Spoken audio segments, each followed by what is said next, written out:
नमस्कार, मैं हूं हर्षदा सावंत और आप देख रहे हैं सीएनबीसी आवाज पर आवाज एंटरप्रेन्योर। 8 नवंबर को नोटबंदी क्या हुई? 500 और 1000 के नोट महज कागज के टुकड़े बनकर रह गए। इसने सिर्फ ब्लैक मनी रखने वालों को ही परेशान नहीं किया, मेहनत की कमाई रखने वाले भी टेंशन में आ गए। करेंसी नोट पर किए जाने वाला वादा रिजर्व बैंक गवर्नर का झूठा लगने लगा। ऐसे में लोगों को एक नया विकल्प दिखा, एक ऐसा इंस्ट्रूमेंट जो अब तक बहुत कम लोगों को ही पता था, और जिन्हें पता भी था उन्हें इस पर ज्यादा भरोसा नहीं था। टेक्नोलॉजी के इस जमाने में दुनिया भर में एक ऐसी करेंसी धूम मचा रही है जो ना तो किसी सरकार या सेंट्रल बैंक के दायरे में बंदी है और ना ही किसी शहर या देश की सरहद को रुकावट मानती है। आपने बिटकॉइन का नाम तो जरूर सुना होगा। अगर नहीं सुना है तो हम बताते हैं कि बिटकॉइन के नाम से मशहूर ये क्रिप्टो करेंसी आखिर है क्या।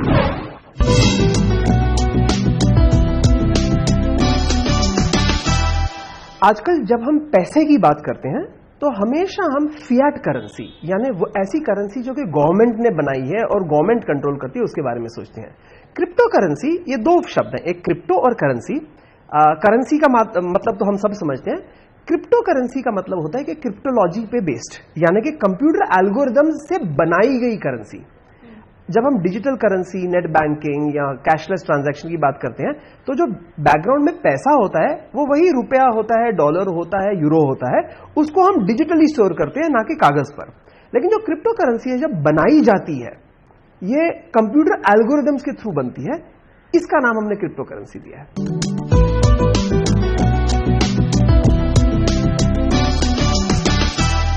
आज से यदि आप 4 साल पहले या 5 साल पहले देखें, जब बिटकॉइन लगभग शुरू हुआ था, तब दुनिया में $1 करोड़ की ट्रांजैक्शन होती थी, तो उसमें $1 मात्र का भी बिटकॉइन नहीं होता था। आज यदि हम देखें तो टोटल जो ट्रांजैक्शंस हो रही हैं बिटकॉइन की एक हफ्ते में लगभग $1 ट्रिलियन की हो रही हैं। इसमें मैंने करेंसी स्पेकुलेशन की ट्रांजैक्शंस को भी गिना है।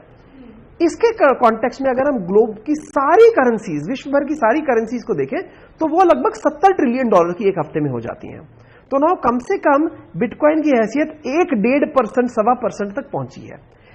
मगर यदि आप ऐसा सोचें कि दुनिया में जो टॉप के 4-6 देश हैं, जैसे अमेरिका, इंग्लैंड, चाइना, जापान वगैरह, इनकी करेंसीज को हटा दो तो बिटकॉइन अन्य 100 देशों की करेंसी से ज्यादा पावरफुल है। तो आज हुआ ऐसा रहा है कि बिटकॉइन पहले तो बस एक नाम मात्र खेल में यूज होने वाले पैसे के बराबर था, जो शुरू हुआ कुछ $1 की कीमत से भी कम पे, आज वो $900 का एक बिटकॉइन है। ज्यादा से ज्यादा $1200 पे पहुंचा था।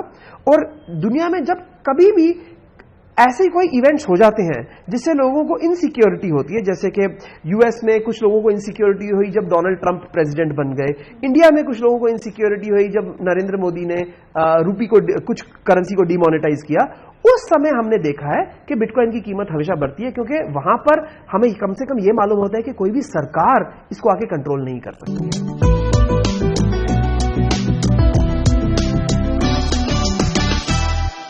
समझो आज से 50 साल पहले सिर्फ जो कंट्री की गवर्नमेंट होती थी वो न्यूज चैनल और न्यूज़पेपर चलाती थी। फिर क्या हुआ कि जैसे डिजिटल टेक्नोलॉजी फैली, इलेक्ट्रॉनिक मीडियम फैले, तो बहुत सारे टीवी चैनल और न्यूज़पेपर बन गए, जैसे कि आपका।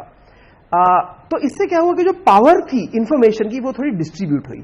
जब मिड-90s में इंटरनेट फैलना काफी शुरू हुआ, उस समय हमने ये देखा कि ये पावर इस हद तक फैल सकती है कि हम सारे जर्नलिस्ट बन जाएं, हम सारे इंफॉर्मेशन डिसेमिनेट करें। और आज की जो सोशल मीडिया है, जैसे फेसबुक, ट्विटर, लिंक्डइन एटसेट्रा, इन सब ने हमको पब्लिशर बनने का मौका दिया है। ठीक उसी तरह जैसे कि गवर्नमेंट फिएट बेस्ड करेंसी बनाती है, क्यों ना हम सब मिलकर एक करेंसी बनाएं। इसे अंग्रेजी में डिस्ट्रीब्यूटेड कंसेंसस कहा जाता है। जैसे कि हमने कभी सोचना है कि डॉलर की कीमत क्या है, या यूएस गवर्नमेंट ने कितने डॉलर छापने हैं, या इंडियन गवर्नमेंट ने कितने नोट छापने हैं, ये कुछ चंद लोग होते हैं रिजर्व बैंक में या अन्य सेंट्रल बैंक में डिसीजन लेते हैं। अगर हम सारे लोग मिलकर ये डिसाइड करें, ना कि सिर्फ हमारे रिप्रेजेंटेटिव्स, ये जो होगा ये ट्रू डेमोक्रेसी होगी। और आज क्रिप्टो करेंसी के माध्यम से पैसा ट्रूली डेमोक्रेटाइज हो रहा है, राइट? एंड यही जो क्रिप्टो करेंसीज का बेसिस है। एक तरह से आप ये कह सकते हैं कि जो डॉलर होता है या रुपी होता है उसका एक सेंट्रल कंट्रोलर होता है, जैसे एक रिजर्व बैंक होता है। मुझे लगता है कि ये ख्याल अब पुराना हो गया है। आज कंप्यूटर के जमाने में हम सारे लोग मिलके अगर अपनी कंप्यूटेशन पावर से उस करेंसी को कंट्रोल करे तो वो सबसे डेमोक्रेटिक और free method of currency control होगा।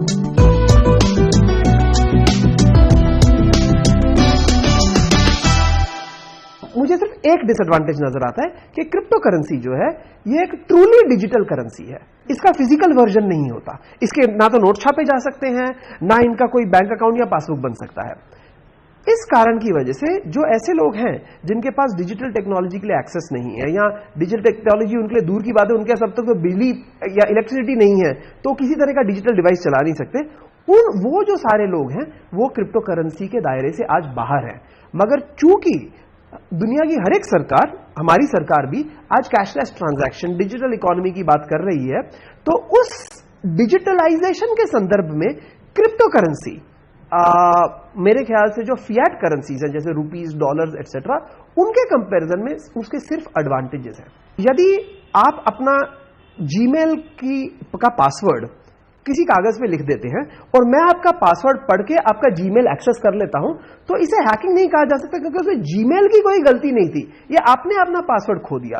इस तरह से तो बिटकॉइन हो या कोई भी डिजिटल करेंसी हो, उसे हैक किया जा सकता है अगर आप खुद अपनी ऑथेंटिकेशन ना रखें। बट चूंकि क्रिप्टो करेंसी ब्लॉकचेन बेस्ड है, यानी कि वो कोई सेंट्रल डेटाबेस नहीं है जहां पे लिखा है कि आपके पास इतने बिटकॉइन है या मेरे पास इतने बिटकॉइन, और बिटकॉइन एकमात्र क्रिप्टो करेंसी नहीं है, ऐसी अन्य क्रिप्टो करेंसीज हैं। ऐसा कोई सेंट्रल डेटाबेस नहीं है जहां के ऐसा लिखे जिसको आप चेंज करके हैक कर दो तो आपका अकाउंट का बैलेंस बदल जाएगा।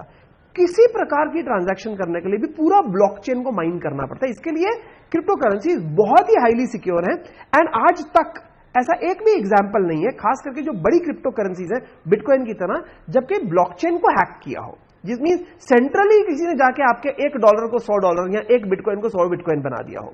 सबसे बड़ा फायदा उसका यह है। दूसरा फायदा यह है कि यह किसी एक व्यक्ति, एक देश, एक कमिटी, एक बैंक के कंट्रोल में नहीं है। तो इसके लिए चाहे अमेरिका अपना डॉलर को आज डीवैल्यू करने की कोशिश कर रहा है, चाहे चाइना सदियों से अपनी करेंसी को डीवैल्यू कर रहा है, चाहे इंडिया में और अब अन्य देशों में वेनेजुएला, पाकिस्तान एक्सेट्रा में डीमोनेटाइजेशन या नोटबंदी की बात हो रही है, ये सारे जो गवर्नमेंट के डिसीजंस हैं, इन सब से क्रिप्टो करेंसी दूर है, क्योंकि गवर्नमेंट का क्रिप्टो करेंसी पे कोई कंट्रोल नहीं।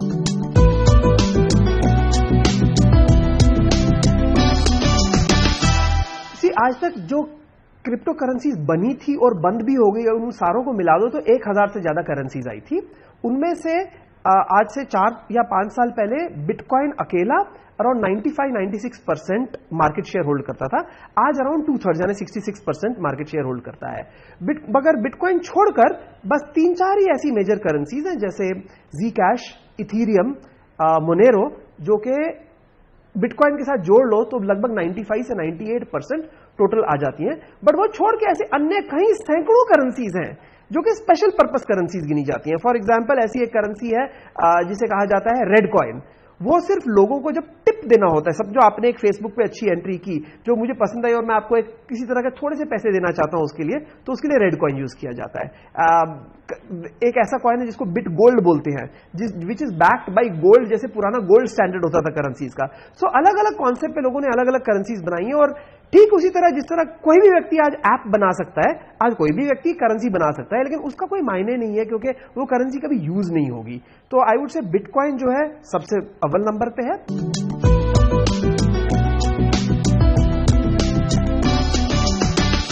बिटकॉइन के जो भी ट्रांजैक्शन है उन्हें आप 3 कैटेगरी में डाल सकते हैं। एक है क्रिएशन ऑफ बिटकॉइन, ठीक उसी तरह जिस तरह कहीं ना कहीं मिंट में रुपए छपते हैं, डॉलर छपते हैं, तो बिटकॉइन भी कहीं ना कहीं तो बनता होगा, तो दिस इज क्रिएशन, इसे माइनिंग कहा जाता है।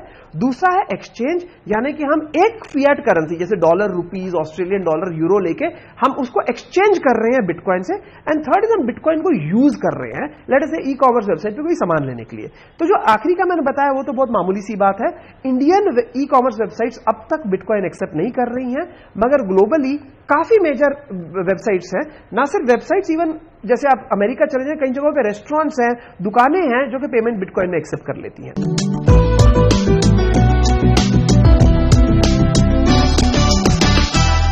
जो छोटी अपॉर्चुनिटीज हैं, यानी कि करेंसी एक्सचेंज बनना या पेमेंट गेटवे बनना, ये हालांकि मैं इन्हें छोटी अपॉर्चुनिटी कह रहा हूं, मगर जब विश्व के सबसे बड़े स्टार्टअप्स हैं, या इंडिया में भी जो लगभग 10 यूनिकॉर्न स्टार्टअप्स हैं, उनमें से एक पेटीएम जो है वो पेमेंट गेटवे है। तो जो क्रिप्टो करेंसी के पेमेंट गेटवे या डिजिटल वॉलेट्स हैं पेटीएम की तरह, उनमें तो अब बस शुरुआत हुई है। तो मुझे लगता है कि हालांकि ये छोटी अपॉर्चुनिटी है, इसमें भी बहुत बड़ी अपॉर्चुनिटी छुपी है। और जो मैंने मेन चीज आपको कही थी, माइनिंग यानी क्रिएशन ऑफ बिटकॉइन, उस तरह की अपॉर्चुनिटी आज तक विश्व में कोई आई नहीं है। क्योंकि आप या मैं या कोई कॉर्पोरेशन या कोई स्टार्टअप ऐसा कहे कि हम पैसा बनाएंगे, यानी डॉलर नहीं, रुपी नहीं, हमारी अपनी करेंसी होगी, ये तो मतलब हमारे सोच के बाहर है। हमारी सोच वहां तक पहुंचती नहीं, क्योंकि करेंसी जो होती है तो देश बनाता है, सेंट्रल गवर्नमेंट बनाता है। आज वो अपॉर्चुनिटी आ गई है कि ना सिर्फ आप पैसा कमाएं, ना सिर्फ आप पैसा बनाएं, बल्कि आप पैसा बने। That means you are the monetary system itself. Bitcoin का ये चलन जितनी तेजी से बढ़ रहा है, इसमें कारोबार के मौके भी उतनी ही रफ्तार पकड़ रहे हैं। आगे देखेंगे भारतीय स्टार्टअप्स बिटकॉइन के जमाने में कैसे अपनी जगह बना रहे हैं।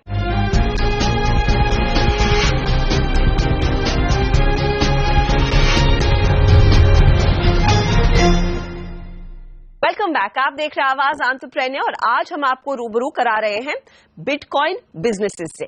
पिछले कुछ दिनों से हमने डिजिटल और कैशलेस इकोनॉमी की काफी चर्चा सुनी है, जहां एक तरफ कागज की करेंसी के बगैर अर्थव्यवस्था चलाने की कोशिश हो रही है, वहीं दूसरी ओर डिसेंट्रलाइज्ड डिजिटल करेंसी बिटकॉइन जोर पकड़ रही है। दुनिया की सबसे महंगी करेंसी को बनाने, उसके एक्सचेंज, पेमेंट गेटवे और वॉलेट जैसे क्षेत्र में भी बिजनेसेस खड़े हो गए हैं। इस नई यूनिवर्सल करेंसी में लेन देन को आसान बना रहा है बेंगलुरु का एक स्टार्टअप ऊनो कॉइन। बिटकॉइन इस डिजिटल करेंसी की पहल 2007 में सातोशी नाकामोटो नाम के शख्स ने की। 2009 में दुनिया का पहला बिटकॉइन सॉफ्टवेयर लॉन्च हुआ और इंक्रिप्शन तकनीक के इस्तेमाल से बिटकॉइंस की पहली यूनिट जनरेट हुई। लेकिन इस क्रिप्टो करेंसी को भारत में इस्तेमाल होने में समय लगा। वैसे बिटकॉइन के लेन देन को भारत में आसान बनाने के लिए कुछ गिने चुने स्टार्टअप्स काम कर रहे हैं। इनमें से एक कंपनी है ऊनो कॉइन। जून 2013 में Bangalore bitcoin progressive thinkers meetup में ऊनो कॉइन की नींव रखी गई और 6 महीने बाद सात्विक विश्वनाथ, हरीश बीवी, अभिनंदन कासेती और सनी रेकी चौकड़ी ने बिटकॉइन कॉन्फ्रेंस में ट्रायल के तौर पर ऊनो कॉइन को लॉन्च किया।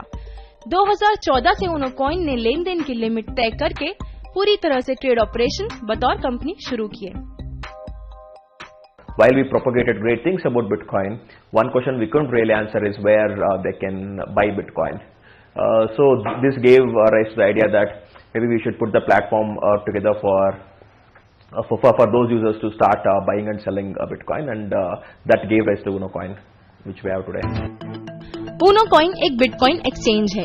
यहाँ आपका बिटकॉइन अकाउंट बनता है और बिटकॉइन वॉलेट क्रिएट होता है। ऊनो कॉइन के जरिए ट्रेडिंग के लिए सबसे पहले आपको एक्सचेंज में मौजूद करेंसी की रकम अपने बिटकॉइन वॉलेट में ट्रांसफर करनी होती है। इसका सबसे बड़ा फायदा है कि इस तरह के लेन देन में पेपर करेंसी की तरह पैसे गंवाने का जोखिम बिल्कुल नहीं होता। So the way we try to simplify and explain Bitcoin is that like how rupees is for India and American dollars is for USA, it is the Bitcoin is the currency for the internet. So you can use the Bitcoin to be able to send and receive money, like how you can send and receive the email in an instant. So it is just like how the technology like email brought to the post office, right? So it was a drastic change of making things fast and cheap. It is exactly the same thing is happening for the money through Bitcoin on the internet. Bitcoin अब cashless transaction के जमाने में एक बढ़िया विकल्प माना जा रहा है। ऊनो कॉइन ने कुछ प्लेयर्स के साथ हाथ भी मिला लिए हैं जो पेमेंट बिटकॉइन में ले रहे हैं। इसमें मोबाइल और डीटीएच सर्विस का रिचार्ज करने वाली कंपनियां, online shopping, gift card player शामिल हैं।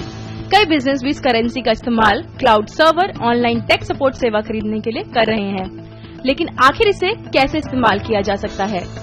एक वेरीफाइड यूजर अपने ऊनो कॉइन वॉलेट से बिटकॉइन ट्रेड, ट्रांजैक्ट और स्टोर कर सकता है। बिटकॉइन ऐसे लोगों को भी बेच सकते हैं जिनके पास ऊनो कॉइन अकाउंट नहीं है। साथ ही आपके पास अपने बिटकॉइन को सुरक्षित रखने के लिए पेपर वॉलेट जनरेट करने की भी सुविधा है। we only have Indian customers. We have 120,000 users today, and we provide the trading platform for Bitcoins, right? So where people can buy and sell Bitcoins on our platform. We also provide wallet services where they can keep their Bitcoin on their UnoCoin wallet and be able to send and receive. And we also provide merchant gateway services for the online merchants to be able to accept Bitcoin as a mode of payment. UnoCoin ने अपने कारोबार की शुरुआत 20 लाख की capital से की और हाल ही में UnoCoin को ब्लूम वेंचर्स और US based firm digital currency group से फंडिंग भी मिली है। बिटकॉइन के लेन देन ऑपरेशन के लिए UnoCoin 1% की फीस चार्ज करता है। इसके अलावा फीस पर 15% का सर्विस टैक्स भी लगता है। हालांकि बिटकॉइन खरीदने और स्टोर करने पर कोई टैक्स नहीं है। For every user, we will give them a Bitcoin address to which they can deposit their Bitcoin, and as soon as they deposit, it will start showing up in their wallet. And then they'll also have the ability to send it out to some other Bitcoin address, or even be able to sell it and get the rupees to their bank account. Bitcoin को demonetisation के वक्त सबसे ज्यादा liquid currency के रूप में देखा जा सकता है। UnoCoin के अलावा इस दिशा में काम करने वालों में ज़ेपे, CoinSecure और BTCX इंडिया जैसे नाम शामिल हैं। क्रिप्टो करेंसी के रूप में बिटकॉइन को एक यूनिवर्सल करेंसी माना जा रहा है। एक एसेट के तौर पर बिटकॉइन की कीमत पिछले 2 साल में 7000% बढ़ी है और ये कीमत आने वाले वक्त में और ज्यादा बढ़ सकती है। भले ही दुनिया भर के सेंट्रल बैंक बिटकॉइन को कानूनी रूप से मान्यता देने में वक्त ले रहे हों, इसके बावजूद बिटकॉइन एक ग्लोबल करेंसी बन चुकी है और अब वो दिन दूर नहीं जब क्रिप्टो करेंसी भी सरकारी मान्यताओं के दायरे में आकर अपनी पॉपुलैरिटी को दोगुना करने में कामयाब होंगी। शिवानी नेलवाल, मुंबई। भारत में तकरीबन 20 ऐसी बिटकॉइन कंपनियां कारोबार कर रही हैं, जिनमें से सिर्फ 3 को वेंचर फंडिंग मिली है। आने वाले समय में जैसे जैसे इस करेंसी का इस्तेमाल बढ़ेगा, कारोबार के मौके भी जाहिर तौर पर बढ़ेंगे ही। यहां लेंगे एक छोटा ब्रेक, आगे देखेंगे स्टार्टअप दुनिया की बड़ी खबरें।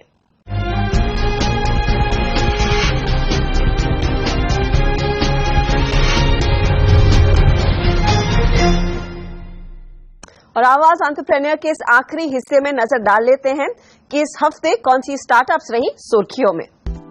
Bangalore based medical technology startup Yostra labs को मैरिको इनोवेशन फाउंडेशन और social enterprise incubator Villgro से फंडिंग मिली है। योस्त्रा डायबिटीज मरीजों के लिए प्रोडक्ट डेवलप करती है। फिलहाल कंपनी के 2 प्रोडक्ट हैं, स्पर्श और कदम।